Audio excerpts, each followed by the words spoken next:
नमस्कार दोस्तों, आज हम पढ़ने वाले हैं हिंदी व्याकरण का चैप्टर विशेषण के बारे में प्रश्नोत्तर। इन विशेषण के प्रश्नोत्तर को करने के बाद आपको विशेषण के लिए अलग से कोई भी मैटर पढ़ने की ज़रूरत मेरे हिसाब से नहीं पड़नी चाहिए। चलिए तो चलते हैं प्रश्न की तरफ। आप एक बार वीडियो को पूरा देख लें, उसके बाद अगर आपको पसंद आए तो लाइक, शेयर और सब्सक्राइब करें। अगर आपको पसंद नहीं आता है तो कोई ज़रूरी नहीं है कि आप लाइक करो। चलिए बढ़ते हैं पहले प्रश्न की तरफ। पहला प्रश्न क्या है? संख्यावाचक विशेषण के कितने भेद होते हैं? संख्यावाचक जो विशेषण होता है उसके कितने प्रकार होते हैं? तो दोस्तों देखते हैं, कंप्यूटर महोदय जी बताइए। अच्छा, 2 प्रकार होते हैं संख्यावाचक विशेषण के। दोस्तों कितने प्रकार होते हैं? 2 प्रकार होते हैं। वो 2 प्रकार कौन कौन से हैं? एक तो निश्चयवाचक और दूसरा कौन सा होता है मेरे दोस्तों? अनिश्चयवाचक। पहला निश्चयवाचक, दूसरा अनिश्चयवाचक। आगे बढ़ते हैं। देखो अगला क्वेश्चन क्या है? चौगुना शब्द में कौन सा विशेषण है? चौगुना 4 गुना संख्या है, संख्या फिक्स है, तो ये कौन सा है? निश्चित संख्यावाचक। दोस्तों चौगुना, 3 गुना, 2 गुना, इन सभी में, इन सारे शब्दों में क्या होता है? संख्यावाचक विशेषण होता है। अगला प्रश्न है, विशेषण के कितने भेद होते हैं? तो मेरे दोस्तों विशेषण के 4 भेद होते हैं। कौन कौन से होते हैं? गुणवाचक, संख्यावाचक, परिमाणवाचक और सार्वनामिक विशेषण। दोस्तों विशेषण के 4 भेद होते हैं। अगला प्रश्न है, गीता सबसे कुरूप है, इस वाक्य में विशेषण की कौन सी अवस्था है? सबसे दोस्तों सबसे, इसमें शब्द आ गया है सबसे, तो सबसे देखने के बाद अपने को पता लग रहा है कि गीता की जो तुलना है वो सभी में हो रही है। सबसे कुरूप है, सभी में तुलना हो रही है, और जब सभी में तुलना होती है तो उस समय पे उत्तम अवस्था होती है विशेषण की। विशेषण की 3 अवस्थाएं होती है। कौन कौन सी? मूल अवस्था जिसमें किसी से तुलना नहीं होती है, उत्तर अवस्था जिसमें 2 के बीच में तुलना होती है, उत्तम अवस्था जिसमें सबसे तुलना होती है, सबसे बेहतर, सबसे अच्छा, सबसे ऊंचा, सबसे निम्न, ऐसे करके इसमें तुलना होती है। चलिए दोस्तों आगे की तरफ बढ़ते हैं। अगला प्रश्न है, विशेषण किसकी विशेषता बताते हैं? तो जो दोस्तों विशेषण होते हैं, विशेषण संज्ञा और सर्वनाम दोनों की विशेषताएं बताते हैं, इसलिए इसका आंसर हो जाएगा अ और ब दोनों। आगे की तरफ बढ़ते हैं। विशेषण की अवस्थाएं कितनी होती है? दोस्तों मैंने अभी आपको बताया था कि विशेषण की 3 अवस्थाएं होती है। मूल अवस्था, उत्तर अवस्था, उत्तम अवस्था। मूल अवस्था में किसी से तुलना नहीं करते हैं, उत्तर अवस्था में 2 से तुलना करते हैं, और उत्तम अवस्था में सभी से तुलना करते हैं। दोस्तों विशेषण की 3 अवस्थाएं होती है। तापमान 6 डिग्री सेल्सियस बढ़ गया, वाक्य में कौन सा विशेषण है? 6 डिग्री दे रखा है, 6 डिग्री फिक्स होता है यानी निश्चय हो गया, यानी अनिश्चय वाले दोनों ऑप्शन क्रॉस हो गए, कट गए, गलत हो गए। अब देखो 6 डिग्री निश्चय हो गया, लेकिन 6 डिग्री के साथ सेल्सियस इकाई आ गई है। 6 के साथ क्या आ गया है? डिग्री सेल्सियस इकाई आ गई है, इसीलिए इसका जो आंसर होने वाला है वो निश्चित परिमाणवाचक होने वाला है, क्योंकि इसके साथ इकाई आ गई, जिसके साथ इकाई आ जाती है वो परिमाण हो जाता है। और वैसे भी अपन तापमान को गिन नहीं सकते हैं कि 1 तापमान है या 2 तापमान है, इसी कारण इसका जो आंसर होगा वो होगा निश्चित परिमाणवाचक। अगला प्रश्न है दोस्तों, कक्षा में थोड़े लड़के बैठे हैं, वाक्य में कौन सा विशेषण है? तो थोड़े लड़के के हिसाब से, थोड़े से तो हो गया अनिश्चित, और लड़के को गिना जा सकता है, 1 लड़का, 2 लड़का, इसीलिए होगा अनिश्चित संख्यावाचक विशेषण। अगले प्रश्न की तरफ बढ़ते हैं। 10 किलो चीनी खरीद लाना, वाक्य में कौन सा विशेषण है? दोस्तों आप किसी भी प्रश्न का उत्तर देने के लिए अगर आपको समय चाहिए तो आप वीडियो को पॉज करके आंसर देके फिर वापस रिज्यूम कर सकते हैं, वापस आप चला सकते हो, देख सकते हो कि आपके इस वीडियो में 21 क्वेश्चन है, 21 क्वेश्चन में से आपके कितने सही होते हैं वो आपको कमेंट बॉक्स में कमेंट करके बताना है। 10 किलो चीनी खरीद लाना, वाक्य में कौन सा विशेषण है? दोस्तों 10 किलो, इसने फिक्स नहीं बताया है कि 10 किलो चीनी लानी है। 10 किलो लाना यानी लगभग अनुमान से 10 किलो के आसपास हो इतनी सी चीनी ले आना, तो 10 में तो हो गया अनिश्चित, और चीनी, क्योंकि चीनी को अपन गिन नहीं सकते, 1 चीनी 2 चीनी, इसीलिए इसमें क्या होगा? परिमाण होगा, तो अनिश्चित परिमाणवाचक विशेषण हो गया। राधा बहुत सुंदर है, इस वाक्य में प्रविशेषण क्या है? जो शब्द विशेषण की विशेषताएं बताते हैं उनको प्रविशेषण कहते हैं।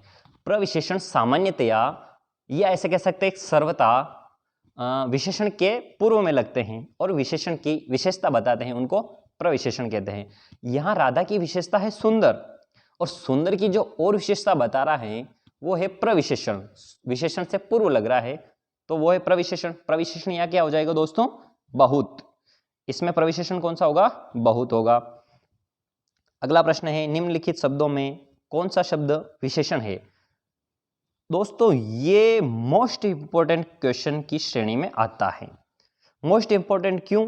क्योंकि देखने पर आपको लग रहा होगा कि चारों जो ऑप्शन है वो एक जैसे ही हैं।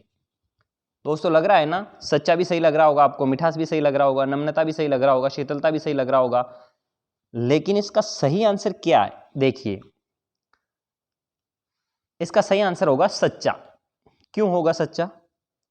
क्योंकि देखो मिठास, मीठा एक गुण है, मीठा गुणवाचक विशेषण है, लेकिन जैसे ही मीठा शब्द से मिठास बनाएंगे तो वो भाववाचक संज्ञा बन जाएगी। नम्न गुण है, नम्न या निम्न ये गुण है, लेकिन जैसे ही नम्रता शब्द बनेगा तो वो भाववाचक संज्ञा हो जाएगी। शीतल एक गुण है, किसी भी चीज का शीतल यानी ठंडा होना उसका एक गुण है, लेकिन जैसे ही हम शीतल शब्द से शीतलता बनाएंगे तो शीतलता में भाववाचक संज्ञा हो जाएगी। तो इसका सही आंसर है वो क्या होने वाला है? वो होने वाला दोस्तों सच्चा। अगले प्रश्न की तरफ बढ़ते हैं। राम को शाम से तिगुना फायदा हुआ। तिगुना मैंने अभी बताया था दोस्तों आपको, 1 गुना, 2 गुना, 3 गुना, 4 गुना, 4 गुना, 5 गुना, ऐसे करके शब्द अगर आए तो कौन सा होगा? निश्चित संख्यावाचक विशेषण होने वाला है। अगले प्रश्न की तरफ बढ़ते हैं। आज माँ ने बड़ा लजीज भोजन बनाया। वाक्य में कौन सा विशेषण है? बड़ा लजीज भोजन, तो ये भोजन की विशेषता हो गई कि आज बहुत ही स्वादिष्ट भोजन बना है, तो विशेषता हो गई, गुण हो गया उसका, तो इसमें जो आंसर होगा वो गुणवाचक विशेषण हो जाएगा। अगले प्रश्न की तरफ बढ़ते हैं। निम्नलिखित में से कौन सा संख्यावाचक विशेषण का भेद है? संख्यावाचक विशेषण के भेद दोस्तों कुल मिला के संख्यावाचक विशेषण के 6 भेद होते हैं, जिसमें गणनावाचक, क्रमवाचक, समुदायवाचक ये सभी संख्यावाचक के भेद हैं। दोस्तों वीडियो को लास्ट तक देखना, मैं अंत में आपको बताऊंगा जिससे आपका एक भी डाउट्स विशेषण के टॉपिक के अंदर नहीं बचने वाला है। ध्यान से देखते रहिए, आगे चलते हैं। देखें, जो विशेषण विशेष्य से पहले आते हैं दोस्तों, विशेषण उनको कहते हैं जो विशेष किसी भी संख्या या सर्वनाम की विशेषता बताते हैं। दोस्तों विशेषण जो होते हैं वो संख्या शब्दों की या सर्वनाम शब्दों की विशेषता बताते हैं, और विशेष्य जिसकी विशेषता बताई जा रही हो। ध्यान रखना दोस्तों, इसके अंदर क्या होने वाला है? विशेष यानी जिसकी विशेषता बताई जा रही हो, और किससे यानी जिससे, जिस शब्द से विशेषता बताई जा रही हो उसको विशेषण कहते हैं।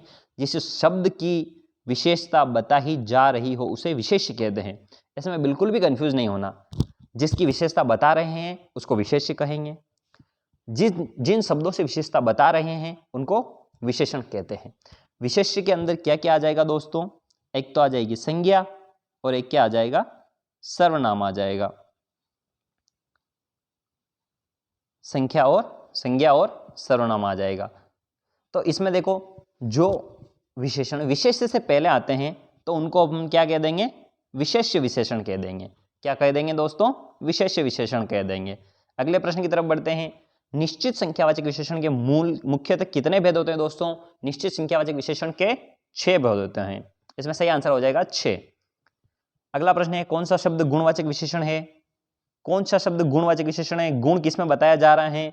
देखिए, पहला ऑप्शन है लाल फूल, दूसरा है 5 लड़के, तीसरा है 10 हाथी, चौथा इनमें से कोई नहीं।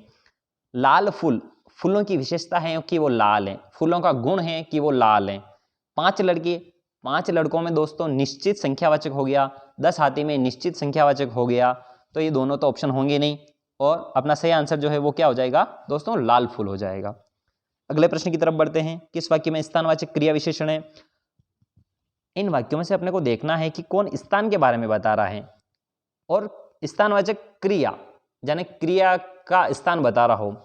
देखो, धीरे धीरे चलता है, इसमें चलता क्रिया है, धीरे धीरे उसका गुण हो गया कि वो धीरे चलता है या तेज चलता है। आप यहाँ बैठिए, यहाँ एक स्थान के बारे में बताया जा रहा है। यहाँ बैठिए का मतलब स्थान है, तो इसमें सही आंसर क्या हो जाएगा? स्थान हो जाएगा। अगले प्रश्न की तरफ बढ़ते हैं। व्याकरण की दृष्टि से प्रेम शब्द क्या है? प्रेम जो शब्द है वो भाववाचक संज्ञा हो जाएगा, क्योंकि प्रेम को ना हम देख सकते हैं, कुछ नहीं कह सकते, मतलब देख नहीं सकते, अमूर्त है, जो अमूर्त होती है वो भाववाचक संज्ञा हो जाती है। विशेषण तो होगा नहीं, क्रिया होगी नहीं, अव्यय होगा नहीं। अगले प्रश्न की तरफ बढ़ते हैं। निम्न संज्ञा विशेषण जोड़ी में कौन सा सही नहीं है? देखना है अपने को इसमें से कौन सा सही नहीं है। ये भी एक इंपॉर्टेंट प्रश्न की श्रेणी में आता है दोस्तों। इंपॉर्टेंट प्रश्न है, सारे ही वैसे तो इंपॉर्टेंट है, पर कुछ ज्यादातर एग्जामों में पूछे जाते हैं, तो ये इंपॉर्टेंट प्रश्न में आता है। आपको इसमें ध्यान देना पड़ेगा थोड़ा, इसलिए बता रहा हूं कि ये इंपॉर्टेंट है। देखिए, संज्ञा और विशेषण, आगे वाला संज्ञा है, पीछे वाला संज्ञा से विशेषण बनाया हुआ है। अपने को देखना है कि कौन सा नहीं बनेगा। देखो, विष से विशेला बन जाएगा, पिता से पैतृक बन जाएगा, आदि से आदिम विशेषण बन जाएगा। अब देखो, प्रांत से प्रांतिक विशेषण बन जाएगा क्या? दोस्तों, प्रांत से प्रांतिक विशेषण नहीं बनेगा। प्रांत से जो विशेषण बनेगा वो प्रांतीय बनेगा। क्या बनेगा दोस्तों? प्रांतीय। प्रांतिक नहीं बनता है दोस्तों, तो अपना जो सही आंसर है वो हो जाएगा चौथे नंबर का ऑप्शन, प्रांत से प्रांतिक। देखो, विष से विशेला बनेगा, पिता की संपत्ति पैतृक संपत्ति हो गई। आदि, जो आदि समय से चला आ रहा हो उसको आदिम कहते हैं, तो इसका जो सही आंसर होगा वो हो जाएगा मेरे दोस्तों प्रांत। प्रांत से विशेषण बनेगा प्रांतीय। अगले प्रश्न की तरफ बढ़ते हैं।